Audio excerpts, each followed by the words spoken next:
types of APIs are there. First is REST, second one is SOAP. So these are two types of APIs which is being used for passing the information between components of systems.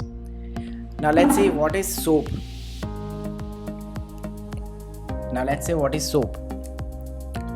SOAP is a protocol which was designed before REST and come into the picture. The main idea behind designing the SOAP was to ensure that program built on different programs and programming languages could exchange the data in an easy manner.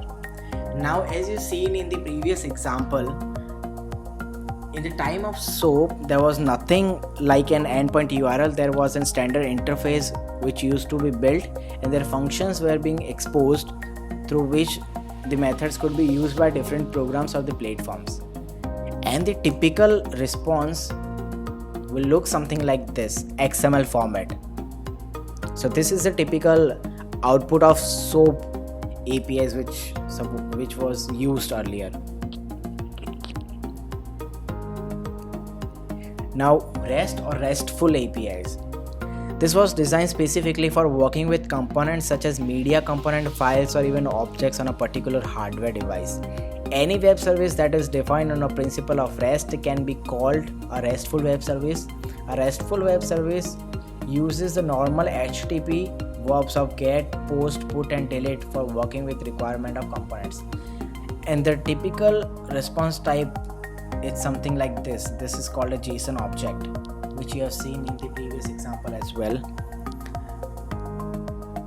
Now this works on this protocol called HTTP or HTTPS, and these are the types of requests which one could send to the server: put, post, get, and delete.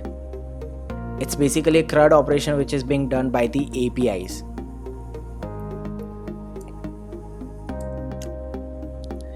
Now what is the difference between SOAP and REST?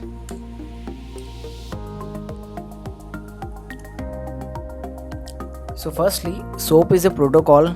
It includes a WSDL file which has the required information what the web service does it in addition to the location of web services.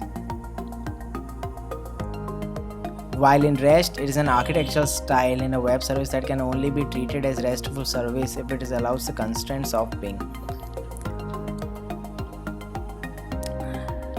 SOAP cannot make use of REST since SOAP is a protocol and REST is the architectural pattern.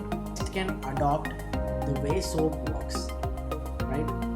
SOAP can only gives the output in the XML format, while the REST can also give the output in the form of XML and JSON as well.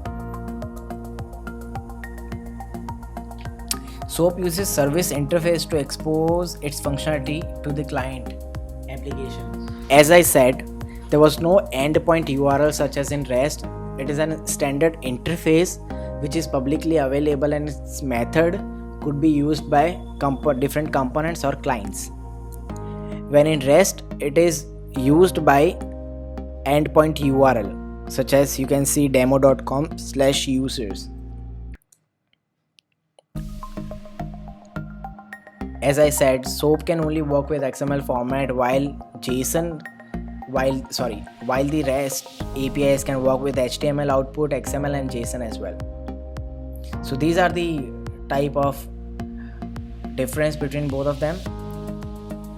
And in addition to that, REST is much more faster than SOAP APIs. Now the question is when to use REST API and when to use SOAP API. Now this is the most debatable points. Some people find SOAP very useful, some people find REST very useful, but most of the people nowadays have moved to the REST API because numerous features that has been given by these REST APIs. Now we'll compare which one is better and why. Now let's say if your application should run in the low bandwidth, then either you should go with SOAP or REST. So as you can see, there are more number of features which is being given in the REST API, so that's why people have moved to the REST API from SOAP. And nowadays there is something new which called as GraphQL, which gives more flexibilities than REST. So people have also started adopting that as well. So that's it for today's video. If you like this video and if you find this helpful for you and for your friends as well, please share with them so that they can also learn from the same. And if you have any query or suggestion, please write it down into the comment section below.